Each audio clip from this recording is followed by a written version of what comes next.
రోజులాగానే ఎన్నో latest tech news తోటి tech news episode 72తో మీ ముందుకు వచ్చేసాను. మరి ఆలస్యం చేయకుండా ఈ రోజు లేటెస్ట్ ట్రెండింగ్ టెక్ న్యూస్ ఏంటో చూసేద్దాం. మరి hi, this is Vasu again signing in. Welcome to my channel Vasu tech vlogs. Friends, everyday మన టెక్ న్యూస్లో ఒక ఆడియన్ పోల్ నేను కండక్ట్ చేస్తున్నాను. సింపుల్ ఏం లేదు, నేను ఒక సింపుల్ క్వశ్చన్ అడుగుతాను, దానికి సంబంధించి మీ అభిప్రాయం ఏంటి అనేది ఇక్కడ ఉండేటువంటి కార్డ్స్లో పోల్ చేయడం. That's it. Yes or no, లేదా మీకు ఇష్టమైన బ్రాండ్ గురించి.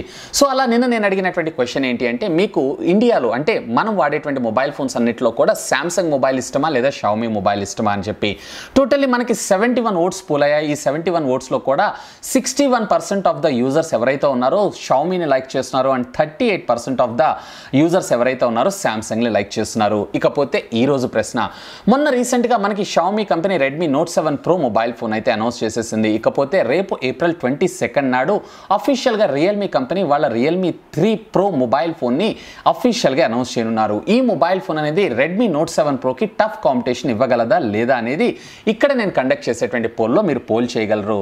ఈ పోల్కి సంబంధించినటువంటి రిజల్ట్ని రేపు నేను మీతో డిస్కస్ చేస్తాను.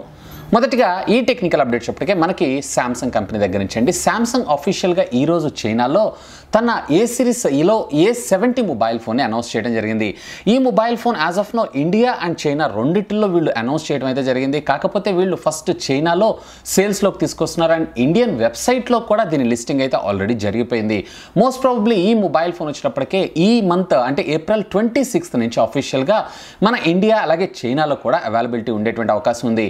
అండ్ ఇందులో ఒకసారి ఈ మొబైల్ ఫోన్కి సంబంధించినటువంటి స్పెసిఫికేషన్స్ మీరు చూసారన్నట్లయితే కనుక ఇందులో క్వాల్కమ్ స్నాప్డ్రాగన్కి సంబంధించినటువంటి 675 చిప్ సెట్తో రావడం మరొక విశేషంగా చెప్పుకోవచ్చు. ఇకపోతే ర్యామ్ వచ్చేటప్పటికే టోటల్లీ 6GB అలాగే 8GB అలాగే ఇంటర్నల్ స్టోరేజ్ మెమరీ వచ్చేటప్పటికే 64 అలాగే 128GB రెండు మెమరీస్ తోటి ఈ మొబైల్ ఫోన్ మన ముందుకు రానుంది. And of course memory card సహాయంతో అప్ టు 256GB దాకా మనం మెమరీని అయితే ఎక్స్పాండ్ చేసుకోవచ్చు. ఇకపోతే డిస్ప్లే విషయానికి వచ్చారు అన్నట్లయితే కనుక దీంట్లో ఇన్ఫినిటీ యూ డిస్ప్లే శాంసంగ్ వాళ్ళది, అంటే కర్వ్ ఏదైతే ఉందో అంటే నాచ్ ఏదైతే ఉందో మనకి యూ షేప్లో రావడం జరుగుతుంది. వేర్ దీని డిస్ప్లే వచ్చేటప్పటికే టోటల్లీ 6.7 ఇంచెస్కి సంబంధించినటువంటి ఫుల్ హెచ్డి ప్లస్ అది కూడా AMOLED LED డిస్ప్లే రావడం మరొక విశేషం అని చెప్పుకోవచ్చు. ఇక మనము కెమెరా విషయానికి వచ్చారు అన్నట్లయితే కనుక రేర్ వచ్చేటప్పటికే వీళ్ళు టోటల్లీ ట్రై కెమెరా సెటప్ తోటి అలాగే ఫ్రంట్ వచ్చేటప్పటికే సింగిల్ కెమెరా సెటప్ తోటి మన ముందుకు వచ్చేస్తున్నారు. వేర్ రేర్ వచ్చేటప్పటికే 32 మెగాపిక్సెల్ ప్రైమరీ మెగాపిక్సెల్ కింద అది కూడా this comes with aperture of 1.7 అలాగే secondary camera 8 megapixel which comes with the aperture of f2.2 అలాగే థర్డ్ కెమెరా వచ్చేటప్పటికే totally 5 megapixel which comes with aperture of 2.2తో మనకు రావడం జరుగుతుంది. వేర్ ఫ్రంట్ వచ్చేటప్పటికి టోటలీ 32 మెగాపిక్సెల్ కెమెరాతో వచ్చేటువంటి అవకాశం ఉంది. అంటే దీంట్లో టోటలీ రెండు ఫ్రంట్ అండ్ బ్యాక్ టోటల్లీ మనకి ప్రైమరీ కెమెరాస్ ఏవైతే ఉన్నాయో 32 మెగాపిక్సెల్తో రావడం మరొక విశేషం చెప్పుకోవచ్చు. ఇకపోతే దీంట్లో మనం బ్యాటరీ విషయానికి వచ్చారు అన్నట్లయితే కనుక టోటల్లీ 4500 mAh బ్యాటరీ, అది కూడా టోటల్లీ మనకి ఫాస్ట్ ఛార్జింగ్ సపోర్ట్ తీసుకొని రావడం మరొక విశేషం చెప్పుకోవచ్చు. అండ్ దీంట్లో కూడా మనకి 25 వాట్స్ ఫాస్ట్ ఛార్జింగ్ సపోర్ట్ చేస్తుంది అండ్ టైప్ సి కమ్యూనికేషన్ పోర్ట్తో ఈ ఫోన్ మన ముందుకు వచ్చేస్తుంది. ఇకపోతే టోటల్లీ మనకి అవుట్ ఆఫ్ ద బాక్స్ వీళ్ళు ఫాస్ట్ ఛార్జర్ని కూడా ప్రొవైడ్ చేస్తున్నారు. ఇక మనకి సాఫ్ట్వేర్ విషయానికి వచ్చారు అన్నట్లయితే కనుక టోటల్లీ ఇందులో వచ్చేటప్పటికి మనకి out of the box Samsung వాళ్ళ యూఐ ఇంటర్ఫేసెస్ అది రన్ అయ్యేటువంటి ఆపరేటింగ్ సిస్టమ్ ఆండ్రాయిడ్ పైతో మనకు రావడం జరుగుతుంది. ఇక సెక్యూరిటీ విషయానికి వచ్చారు అన్నట్లయితే కనుక ఏఐ బేస్డ్ ఫేస్ అన్లాక్ అలాగే in display finger print scanner ఏదైతే ఉందో ఇది కామన్గా రావడం జరుగుతుంది. ఇక మనం ప్రైస్ విషయానికి వచ్చారు అన్నట్లయితే ఇండియాలో ఈ మొబైల్ ఫోన్కి సంబంధించినటువంటి ప్రైస్ ఎంత ఉంది అని చెప్పి వీళ్ళైతే అఫీషియల్గా మనకి ఎక్కడ వెబ్సైట్లో కానీ లేదా అనౌన్స్మెంట్ కానీ చేయలేదు. కానీ చైనాలో రిలీజ్ చేసినటువంటి చైనీస్ కరెన్సీతో కంపేర్ చేసి చూస్తే సుమారుగా ఈ మొబైల్ ఫోన్ వచ్చేటప్పటికే అరౌండ్ 31,000 అది కూడా చైనీస్ కరెన్సీలో లాంచ్ చేయడం జరిగింది. కానీ ఇండియాలో మాత్రం దీన్ని ఇంత కాస్ట్కి అయితే తీసుకున్నారు. మోస్ట్ ప్రాబబ్లీ మా ఎక్స్పెక్టేషన్స్ ప్రకారంగా సుమారుగా 22,000 రూపీస్ నుంచి స్టార్ట్ చేసుకొని 25,000 రూపీస్ మధ్యలో ఈ మొబైల్ ఫోన్ని మన ఇండియాలోకి తీసుకొచ్చేటువంటి అవకాశం ఉంది. అండ్ నెక్స్ట్ ఈ టెక్నికల్ అప్డేట్ మనకి హానర్ సంస్థ దగ్గర నుంచి అండి. హానర్ ఈ ఇయర్ మొదట్లో అంటే జనవరిలో టోటల్లీ వీళ్ళు మన ముందుకి హానర్ 8A అని చెప్పి ఒక ఫోన్ని తీసుకొచ్చారు. ఇది కేవలం చైనాలో మాత్రమే లాంచ్ చేశారు. దీని సీక్వెల్ మరొక మోడల్ వీళ్ళు హానర్ 8A ప్రోని అఫీషియల్గా ఈరోజు రష్యాలో లాంచ్ చేయడం జరిగింది. ఒక్కసారి ఈ ఫోన్కి సంబంధించినటువంటి స్పెసిఫికేషన్స్ మీరు చూసారన్నట్లయితే కనుక ఇందులో వీళ్ళు మీడియాటెక్ హీలియో P35 ప్రాసెసర్తో ఈ మొబైల్ ఫోన్ మన ముందుకు తీసుకొచ్చారు which comes with different RAM variants అంటే 3GB అలాగే 4GB అలాగే ఇంటర్నల్ స్టోరేజ్ విషయానికి విషయానికి వచ్చారు అన్నట్లయితే కనుక 32GB అలాగే 64GB అంటే టోటల్లీ బడ్జెట్లో ఈ ఫోన్ని మన ముందుకు తీసుకొచ్చారు. ఇకపోతే డిస్ప్లే కాన్ఫిగరేషన్కి వచ్చారు అన్నట్లయితే కనుక టోటల్లీ దీంట్లో HD+ డిస్ప్లేతో మన ముందుకు వచ్చారు. అంటే ఫుల్ HD డిస్ప్లే అయితే కాదు, HD+ డిస్ప్లే. అండ్ దీనికి సంబంధించినటువంటి స్క్రీన్ సైజ్ మీరు చూసారు అన్నట్లయితే కనుక టోటల్లీ 6.09 ఇంచెస్కి సంబంధించినటువంటి డిస్ప్లేని మన ముందుకు తీసుకొచ్చారు. ఇకపోతే దీంట్లో రేర్ కూడా మనకి సింగిల్ కెమెరా సెటప్, అలాగే ఫ్రంట్ కూడా మనకి సింగిల్ కెమెరా లెన్స్ సెటప్తో రావడం జరుగుతుంది. రేర్ వచ్చేటప్పటికి మీకు 13 మెగాపిక్సెల్, అలాగే ఫ్రంట్ వచ్చేటప్పటికే 8 మెగాపిక్సెల్ కెమెరాతో మన ముందుకు రావడం జరుగుతుంది. ఇకపోతే మనకి అవుట్ ఆఫ్ ద బాక్స్ ఇది Android Pie ఆపరేటింగ్ సిస్టమ్తో రావడం జరుగుతుంది. అలాగే మనకి దీని బ్యాటరీ కెపాసిటీ మీరు చూసారన్నట్లయితే కనుక 3020 mAh బ్యాటరీ కెపాసిటీ. ఇక ప్రైస్ విషయానికి వచ్చారన్నట్లయితే అంటే వీళ్ళు రష్యాలో లాంచ్ చేసినటువంటి కరెన్సీతో మీరు కంపేర్ చేసి చూసారన్నట్లయితే కనుక ఇది వచ్చేటప్పటికే టోటల్లీ వీళ్ళు అంటే base variant 3GB 32GB variant ఏదైతే ఉందో సుమారుగా 11,500 రూపీస్కి లాంచ్ చేశారు. అలాగే వీళ్ళు 4GB 64GB ర్యామ్ వేరియంట్ ఉన్నటువంటి మొబైల్ ఫోన్ ఏదైతే ఉందో టోటల్లీ మనకి 16,000 రూపీస్కి వీళ్ళు అఫీషియల్గా రష్యాలో లాంచ్ చేయడం జరిగింది. And as soon as possible ఈ మోడల్ అంటే 8 సిరీస్లో ఈ 8A కానీ లేదా 8A ప్రోని కానీ మన ఇండియాలో కూడా తీసుకొచ్చేటువంటి అవకాశం ఉంది. ఇకపోతే ప్రీవియస్లీ వీళ్ళు లాంచ్ చేసినటువంటి 8Aకి 8A ప్రోకి డిఫరెన్సెస్ మీరు చూసారన్నట్లయితే ఈ రెండిట్లో పెద్దగా వీళ్ళు డిఫరెన్సెస్ ఏం తీసుకొని రాలేదు. జస్ట్ ఆన్ బోర్డ్ మీద ఉన్నటువంటి ఇంటర్నల్ స్టోరేజ్ వేరియంట్ ఏదైతే ఉందో వాటిని చేంజ్ చేస్తూ ఇంతకుముందు 8Aలో అయితే ఫింగర్ ప్రింట్ స్కానర్ తీసుకొని రాలేదు, కంప్లీట్లీ ఫేస్ ఐడి అలాగే పాస్వర్డ్తోనే మనం ఫోన్ అన్లాక్ చేసుకుంటూ ఉండేవాళ్ళం. యాజ్ ఆఫ్ నో ఇప్పుడు వీళ్ళు 8A ప్రోలో వచ్చేటప్పటికే ఫింగర్ ప్రింట్ స్కానర్ తీసుకొచ్చారు, అంతే తేడా. రెస్ట్ ఆఫ్ ద థింగ్స్ అన్ని కూడా సేమ్. అండ్ నెక్స్ట్ ఈ టెక్నికల్ అప్డేట్ వచ్చేటప్పటికి మనకి టెండా కంపెనీ దగ్గర నుంచి అండి. ఈ కంపెనీ గురించి మనందరికీ తెలిసిందే, వీళ్ళు టోటలీ వైఫై రౌటర్స్ని మ్యానుఫ్యాక్చర్ చేస్తుంటారు. అయితే ఈ కంపెనీ టోటలీ ఈ రోజు అఫీషియల్గా ఒక రౌటర్ని అనౌన్స్ చేసింది. అదేంటంటే 4G LTE plus Volta LTE రెండు సపోర్ట్తో వర్క్ చేసేటువంటి రౌటర్. అంటే రెగ్యులర్గా మనం ఇప్పుడు 4G సపోర్ట్ చేసేటువంటి SIM cards like Airtel, idea, BSNL అలాగే జియో ఇలాంటి సిమ్ కార్డ్స్ని వేసుకొని మనం ఇంటర్నెట్ సర్వీసెస్ అనేది వైఫై రౌటర్ ద్వారా పొందొచ్చు. ఇదే కాదండి, దీంట్లో మరొక విశేషం కూడా ఉంది. అదేంటి అంటే జస్ట్ దీంట్లో మనకి RJ11 కేబుల్ సాకెట్ కూడా ఇస్తారు, ఏదైతే మనకి టెలిఫోన్ లైన్ ఉంటుందో.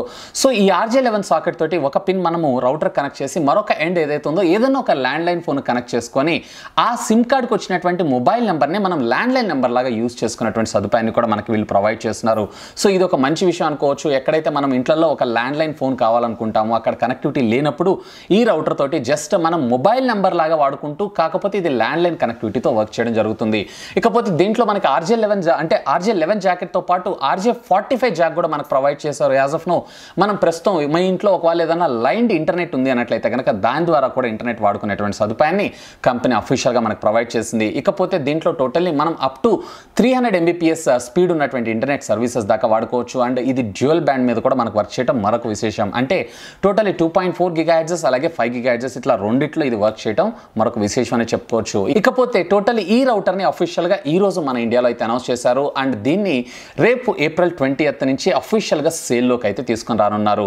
ఇకపోతే ఇది టోటల్లీ రేపు April 20th నాడు ఆన్లైన్ అలాగే ఆఫ్లైన్ రెండింటిలో కూడా మనకు దొరకడం జరుగుతుంది. అంటే మేజర్ కామర్స్ వెబ్సైట్ ద్వారా అలాగే ఆఫ్లైన్లో మేజర్ స్టోర్స్ ద్వారా లైక్ క్రోమా కావచ్చు, రిలయన్స్ డిజిటల్ కావచ్చు, వీటన్నిటి ద్వారా దీన్ని సేల్లోకి తీసుకొని రానున్నారు. ఇకపోతే దీని ప్రైస్ విషయానికి వచ్చారు అన్నట్లయితే కనుక టోటల్లీ 12,000 రూపీస్కి ఈ కంపెనీ రౌటర్ని మనకు ప్రొవైడ్ చేస్తుంది. సో ఇక్కడ మనకి లిటిల్ బిట్ ఎక్స్పెన్సివ్ ఉందనే చెప్పొచ్చు. 12,000 రూపీస్ పెట్టి మనం ఈ రౌటర్ కొనుక్కున్న కన్నా శుభ్రంగా ఒక మంచి మొబైల్ ఫోన్ మనకు వచ్చేస్తుంది. సో ఇది ఒక్కటే కొంచెం ఈ ప్రైస్ని కొంచెం తగ్గించుంటే ఇది బాగుంటుందని. కాకపోతే దీంట్లో వచ్చినటువంటి ఫీచర్స్కి అయితే ఇది టోటల్లీ వర్త్ అనే చెప్పుకోవచ్చు. అండ్ నెక్స్ట్ ఈ టెక్నికల్ అప్డేట్ చెప్పడానికి మనకి సామ్సంగ్ కంపెనీ దగ్గర నుంచి అండి. సామ్సంగ్ మొన్న రీసెంట్గా మనకి S10లో 5G వర్షన్ మొబైల్ ఫోన్ అయితే లాంచ్ చేసింది. అంటే అఫీషియల్గా 5G సపోర్ట్ చేసేటువంటి ఫోన్. ఈ ఫోన్ వీళ్ళు సౌత్ కొరియాలో లాంచ్ చేయడం జరిగింది. అఫ్కోర్స్ అదే రోజు వీళ్ళు సౌత్ కొరియాలో 5G సర్వీసెస్ని కూడా లాంచ్ చేసేసారు. ఇది మొత్తం టోటల్ ఒక 1 వీక్ బ్యాక్ జరిగింది. సో ఈ 1 వీక్లో చాలామంది సౌత్ కొరియాలో ఈ సామ్సంగ్ S5G యూజర్స్ ఎవరైతే ఉన్నారో వీళ్ళందరికీ కొన్ని ప్రాబ్లమ్స్ని ఫేస్ అవుతున్నాయంట. అవేంటి అంటే టోటల్లీ 5G సర్వీసెస్ వాడుతుండగా సడన్గా ఆల్ ఆఫ్ సడన్ సిగ్నల్ పోయి టోటల్లీ ఇది 4Gకి కూడా సిగ్నల్ కావట్లేదు. అండ్ కొంత టైం తీసుకున్న తర్వాత 4G సర్వీసెస్కి రావడం జరుగుతుంది.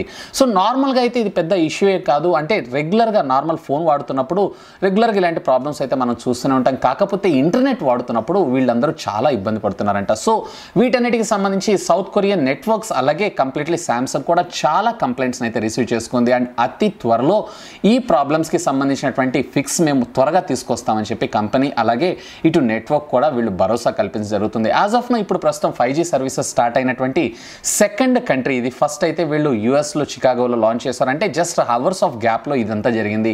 ఇకపోతే అతి త్వరలో మన ఇండియాలో కూడా ఈ 5G సర్వీసెస్ అయితే రానున్నాయి. అలాగే ఈ మొబైల్ ఫోన్స్కి సంబంధించినటువంటి ఫ్యూచర్ అప్డేట్స్లో ఈ ప్రాబ్లమ్స్ అన్నిటిని మేము ఫిక్స్ చేస్తామని చెప్పి 2 కంపెనీస్ కూడా భరోసా ఇవ్వడం అయితే జరిగింది. అండ్ నెక్స్ట్ ఈ టెక్నికల్ అప్డేట్ చెప్పటికే మనకి షామీ సంస్థ దగ్గర నుంచి అండి. షామీ మొన్న రీసెంట్గా లాంచ్ చేసినటువంటి రెడ్మీ నోట్ 7 అలాగే నోట్ 7 ప్రో ఈ 2 మొబైల్ ఫోన్స్కి సంబంధించినటువంటి లేటెస్ట్ సెక్యూరిటీ ప్యాచ్ అప్డేట్ని అయితే వీళ్ళు రిలీజ్ చేశారు. సో దీంట్లో వచ్చేటప్పటికే అంటే దీని ఆపరేటింగ్ సిస్టమ్ వర్షన్ మీరు చూసారు అన్నట్లయితే కనుక MIUI అది కూడా 10.2.8.0. సో ఇది వచ్చేటప్పటికి టోటల్లీ 300 MB సైజ్ ఫైల్. ఇది వచ్చి మీరు డౌన్లోడ్ చేసుకున్నారు అన్నట్లయితే కనుక టోటల్లీ మీకు ఇంతకు ముందు అంటే ఫోన్ కాల్ అప్పుడు ఫోన్ ఐకాన్ ఓవర్లాప్ అవ్వటం అలాగే టైం బబుల్లో కొన్ని బగ్స్ రావడం ఇలాంటి బగ్స్ అన్నిటిని క్లియర్ చేస్తూ అలాగే వీళ్ళు మార్చికి సంబంధించినటువంటి సెక్యూరిటీ ప్యాచ్తో ఈ అప్డేట్ని మన ముందుకు తీసుకొచ్చేశారు. ఒకవేళ మీలో కానీ లేదా మీ ఫ్రెండ్స్ ఎవరన్నా కానీ Xiaomi Redmi Note 7 pro mobile phone users ఉన్నట్లయితే కనుక సింపుల్ ఒకసారి మీకు నోటిఫికేషన్ వచ్చిందా లేదా చూసుకోండి. ఒకవేళ నోటిఫికేషన్ రానట్లయితే సింపుల్ మీరు చేయాల్సిన పని ఏంటంటే సెట్టింగ్స్లోకి వెళ్ళిపోయి అందులో సాఫ్ట్వేర్ అప్డేట్స్ని ఒకసారి చెక్ చేసుకోండి. అప్డేట్ వచ్చిందంటే సరే లేదంటే కనుక విత్ ఇన్ కపుల్ ఆఫ్ డేస్లో ఆల్మోస్ట్ ఆల్ వీళ్ళు అన్ని బ్యాచెస్కి సంబంధించినటువంటి డివైసెస్ అన్నిటికీ ఈ అప్డేట్ని మన ముందుకు తీసుకొచ్చేస్తున్నారు. అండ్ నెక్స్ట్ ఈ టెక్నికల్ అప్డేట్ ఇప్పటికే మనకి HTC కంపెనీ దగ్గర నుంచి అండి. ఆల్మోస్ట్ ఆల్ చాలా కాలం తర్వాత HTC మళ్ళీ తిరిగి మొబైల్ మ్యానుఫ్యాక్చరింగ్ ఇండస్ట్రీలోకి వస్తుందా అని చెప్తుంటే ఇప్పుడు ఉన్నటువంటి రూమర్డ్ న్యూస్ని బేస్ చేసుకొని చూస్తుంటే మళ్ళీ తిరిగి వస్తుందని చెప్పొచ్చు. అదేంటి అంటే టోటల్లీ వీళ్ళు మిడ్ రేంజ్ సంబంధించినటువంటి మొబైల్ ఫోన్ మ్యానుఫ్యాక్చరింగ్లో కాన్సన్ట్రేట్ చేస్తున్నారని చెప్పొచ్చు. దీనికి సంబంధించినటువంటి గిగ్బెంచ్ స్కోర్ ఏదైతే ఉందో డచ్ వెబ్సైట్లో మనకి లిస్ట్ అవడం జరిగింది. ఈ గిగ్బెంచ్ స్కోర్ ప్రకారం చూసారన్నట్లయితే దీంట్లో టోటల్లీ మనకి క్వాల్కమ్ స్నాప్డ్రాగన్కి సంబంధించినటువంటి 710 చిప్సెట్ అలాగే టోటల్లీ 6GB ఆఫ్ ర్యామ్ అలాగే మనకు వచ్చేటప్పటికి out of the box Android పైతో ఈ సాఫ్ట్వేర్స్ ఈ మొబైల్ ఫోన్స్ అన్ని దొరికేటువంటి అవకాశం ఉంది. As of no last year డిసెంబర్లో వీళ్ళు HTC Desire 12 అని చెప్పి ఒక మొబైల్ ఫోన్ లాంచ్ చేశారు.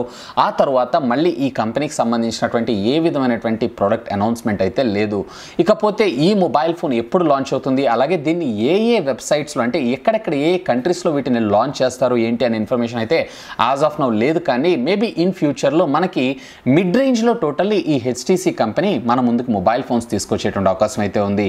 Hope all the best to the HTC. And next ఈ టెక్నికల్ అప్డేట్ చెప్పడానికి మనకి సామ్సంగ్ కంపెనీ దగ్గర నుంచి అండి. సామ్సంగ్ అఫీషియల్గా ఈరోజు 2 మొబైల్ ఫోన్స్కి వాళ్ళ సాఫ్ట్వేర్ అప్డేట్స్ని ప్రొవైడ్ చేశారు. అదేంటి అంటే మొదటిగా సామ్సంగ్ మొన్న రీసెంట్గా లాంచ్ చేసినటువంటి S10, S10 Plus అలాగే S10e మొబైల్ ఫోన్స్కి అలాగే సామ్సంగ్ J6 మొబైల్ ఫోన్కి. So first of all Samsung S10, S10 Plus అలాగే S10e మొబైల్ ఫోన్స్కి సంబంధించినటువంటి అప్డేట్ ఏంటంటే వీళ్ళు టోటల్లీ బయోమెట్రిక్స్కి సంబంధించినటువంటి ఒక సాఫ్ట్వేర్ అప్డేట్ని తీసుకొచ్చారు. ఈ అప్డేట్ని మీరు చేసుకున్నారు అన్నట్లయితే కనుక టోటల్లీ మీ మొబైల్ ఫోన్స్కి సంబంధించినటువంటి in display finger print scanners కావచ్చు అంటే ఫిజికల్గా మనకి న్యూరో ఇంజిన్స్తో వర్క్ చేసేటువంటి సిస్టమ్ మొత్తం కూడా పర్ఫెక్ట్గా ఇంకా వేగంగా పనిచేయడం జరుగుతుంది. ఇకపోతే మరొక సాఫ్ట్వేర్ అప్డేట్ వచ్చేటప్పటికే సామ్సంగ్ తన J6 మొబైల్ ఫోన్స్ అంటే లాస్ట్ ఇయర్ మేలో అనౌన్స్ చేసినటువంటి ఈ J6 మొబైల్ ఫోన్స్కి అఫీషియల్గా ఈరోజు సామ్సంగ్ UI ఇంటర్ఫేసెస్ మీద రన్ అయ్యేటువంటి ఆండ్రాయిడ్ పై అప్డేట్ని కూడా తీసుకొచ్చేశారు. ఒకవేళ మీలో ఎవరన్నా లేదా మీ ఫ్రెండ్ సర్కిల్లో ఎవరన్నా కానీ ఈ 2 మొబైల్ ఫోన్స్ అంటే సామ్సంగ్ S10, S10e లేదా S10 Plus మొబైల్ ఫోన్స్ వాడుతున్నా లేదా సామ్సంగ్ J6 మొబైల్ ఫోన్స్ వాడుతున్నా కానీ సింపుల్గా మీరు ఈ అప్డేట్స్ చేసేసుకోగలరు. సో దట్ మీ మొబైల్ ఫోన్ అనేది మరింత స్మూత్గా రన్ అవ్వడం జరుగుతూ ఉంటుంది. సో ఇవి ఫ్రెండ్స్ యాజ్ ఆఫ్ నో ఇప్పటిదాకా ఉన్నటువంటి లేటెస్ట్ టెక్ న్యూస్ అప్డేట్స్ అయితే. హోప్ ఈ వీడియో మీకు నచ్చిందని నేను ఆశిస్తున్నాను. ఒకవేళ ఈ వీడియో మీకు నచ్చినట్లయితే ఒక లైక్ చేయండి అలాగే దీన్ని మీ ఫ్రెండ్స్ అందరితో షేర్ చేసుకోండి. అండ్ మీరు కనుక నా ఛానల్ని మొట్టమొదటిసారిగా చూస్తున్నారు అన్నట్లయితే కనుక ప్లీజ్ సబ్స్క్రైబ్ చేసుకొని నన్ను సపోర్ట్ చేయండి. ఎందుకంటే మీ అందరి కోసం ఇలాంటి లేటెస్ట్ ఎన్నో గ్యాడ్జెట్స్కి సంబంధించినటువంటి అప్డేటెడ్ ఇన్ఫర్మేషన్తో పాటు వాటి unboxing, reviews, tech news, informative videos ఎన్నో నా ఛానల్లో మీకోసం తెలుగులో తీసుకొని రావడం జరుగుతుంది. That's all for today. This is Vasu signing off. Have a great day.